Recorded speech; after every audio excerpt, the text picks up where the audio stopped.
about.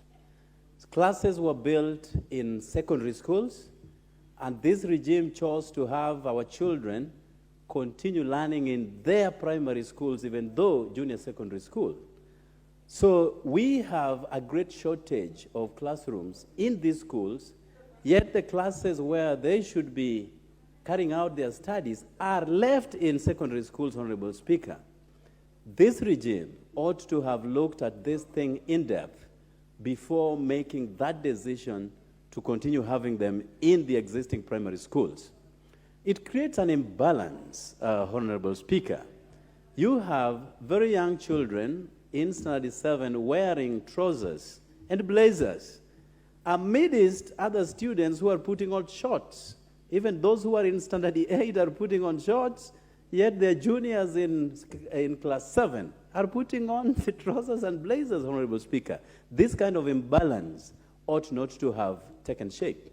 And that is why the drafters of the junior secondary school section so chose to have them go to high school, where everybody else is dressed just like them, Honorable Speaker.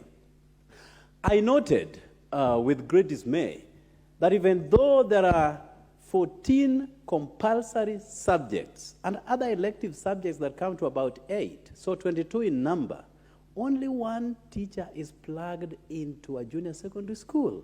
Even if you are a genius, for heaven's sake, you cannot teach 22 subjects, Honorable Speaker, and this is something that has to be properly looked into. And when this regime chose to have 35,000 more additional teachers to primary schools, I had thought that they were going to be sane enough, amid this insanity, to have these teachers going to junior secondary schools. So there is a great shortage in those schools, Honorable Speaker. Besides the fact that there are certain subjects that call for laboratories, and there are no laboratories in all these schools. So you have children undertaking theory lessons without practicals, Honorable Speaker. So this is total disarray of our education system, Honorable Speaker. Amidst all this disorganization, they are also expected to pay 11,000 shillings, dubbed lunch money. Now, it is good to have lunch in school, because lunch probably is the only meal that these children can have in a day, amidst the poverty that has permeated our systems. But you have children who cannot afford 11,000 shillings to pay, but they are forced to pay that kind of money, Honorable Speaker. So you ask yourself, what happened? Just the other year, they were running back home to eat and come back to school in the afternoon. Now, parents are being forced to check out 11,000 shillings every year. Now, our CDF, NGCDF system has not given us regulations to go down deep into Standard 6 or Standard 7. So, as I was walking around my constituency, I was being confronted by these facts to have these children be put under the category of NGCDF under bursary. I was telling them, no, we cannot do that because our regulations do not allow us to do so. So it's a total mess, Honorable Speaker, and I wish at one point in time this House will come to make a decision around junior secondary schools. If it is not addressed in good time, Honorable Speaker, I'm very afraid that we are losing a generation, academically speaking. And if we lose a generation, an entire generation, thousands and thousands of students, what will then happen to them few years to come? My kid in Standard 7 will be asking me, Dad, you saw this happening and you never raised any alarm. At least I will be vindicated by this debate, Honorable Speaker, that I tried to bring it to light so that our children can know that that kind of disorganization should not be allowed to pass, Honorable Speaker. Now, on this report, Honorable Speaker, the drafters of the CDF Act 2003 came to the realization of how other areas were alienated by the successive regimes. That where you have to vote a particular pattern in order to get benefits out of it. You remember, even 2 days ago, and I'm glad that my colleague here has said this House is not an appendage or a stooge of State House. Honorable Speaker, we listened to one William Samoei Ruto over the weekend, dictating terms to this House. And you know, when we were in school, for us who were privileged to undertake executive education, we were told about separation of powers, how Parliament is separate from the judiciary and is also separate from the executive, and that no House or no arm of government can dictate to the other on how it conducts its business. I was perplexed beyond recognition that William Samoei Ruto could stand up to dictate to this House how they will handle the finance bill, Honorable Speaker.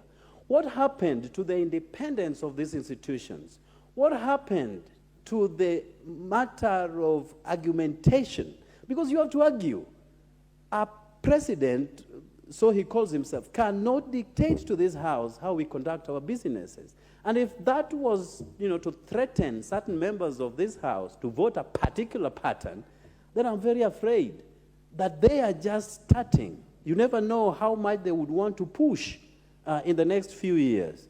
And if we are not afraid, Honorable Speaker, don't be shocked to be confronted by a bill that will be extending the life of a president in this country. It has happened to our neighboring country. It can happen now. So what the executive is trying to do is to see how much they can push so that they can now transact those clandestine businesses in this republic, Honorable Speaker.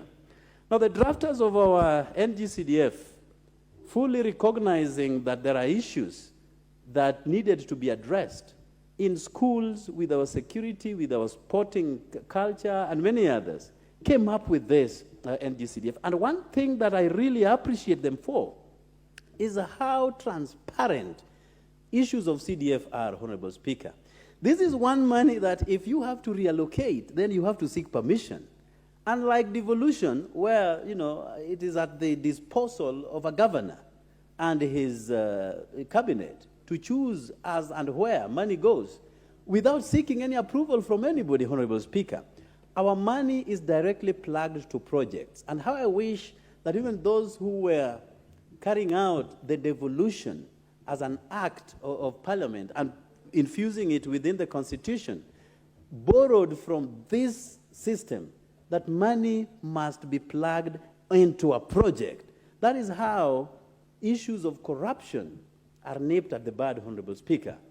And, you move around this country, the only good news only comes from CDF. Whereas billions are usually expended to counties, there is nothing to write home about them, Honorable Speaker. Even when there is no water, there is no health care, there is no roads, no one is asking the governor. They are still coming to us as members of Parliament to answer to these questions, Honorable Speaker. So I wish that the drafters took that model emanating from the NGCDF in order to undertake all the transactions, Honorable Speaker. Now, this inordinate delay that has been spoken by my colleagues here is something that needs to be properly checked, Honorable Speaker. We just disbursed some few monies going towards bursaries. But then what happens to all the projects that we hitherto earmarked for upgrading of classrooms or building new classrooms and doing sporting events and many other things, Honorable Speaker? And the money that we got to some constituencies is not even enough to do bursaries, Honorable Speaker. And we are coming to the end of this financial year. And this House is keeping quiet. Yet, this is the same House that passes budgets for all other departments within government, Honorable Speaker. We haven't noted any inordinate delay with the executive arm of government. Just the other day, you saw the Chief Justice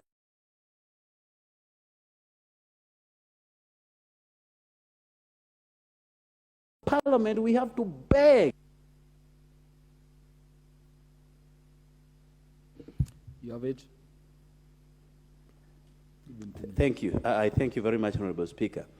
So when the judiciary gets its full monies, the executive gets what it needs inside its budget.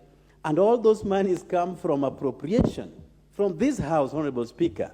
And yet, when it comes to our matters, then we are told that, Treasury has not released your exchequer. And then you'll be told that the Speaker and the clerk will be meeting with the Treasury Cabinet Secretary to talk about our monies, Honorable Speaker. We have to beg, literally, living on our knees, talking to the executive that has no due respect to the members of this House and what it ought to be doing, Honorable Speaker. These are matters that we must confront. These are matters that we have to be very much alive to. We are not going to allow the judiciary, buying and driving state-of-the-art vehicles and showcasing them in public functions, and then giving a swipe at the members of parliament without due regard to the participatory role that we play in the welfare of this country, Honorable Speaker. So I want to challenge us that this House has teeth that it has refused to put into use. Today, we tabled the budget, the appropriations, budget and appropriations bill. Today, we tabled the public finance bill. The executive expects that you will shepherd the entire process without any hitches. Yet, there is no CDF. How I wish that we can stand our ground the way we did it in Mombasa and say, no budget, no CDF, and no CDF, no budget. And we say, no public finance bill. Of course, I will oppose that finance bill with all my might. But let us come to the realization that this House has what it takes to do what is necessary so that we champion the interest of the people that we represent out there. With those many remarks, I thank you, Honorable Speaker. Thank you, Honorable Jared Odoyo. The Honorable Dr. Eve Obara, the MP for Kabondo Kasipul. Thank you very much, Mr. Speaker, and I too stand to support the report. Mr. Speaker, I support the sentiments of my colleagues on the important role that CDF has played in our communities.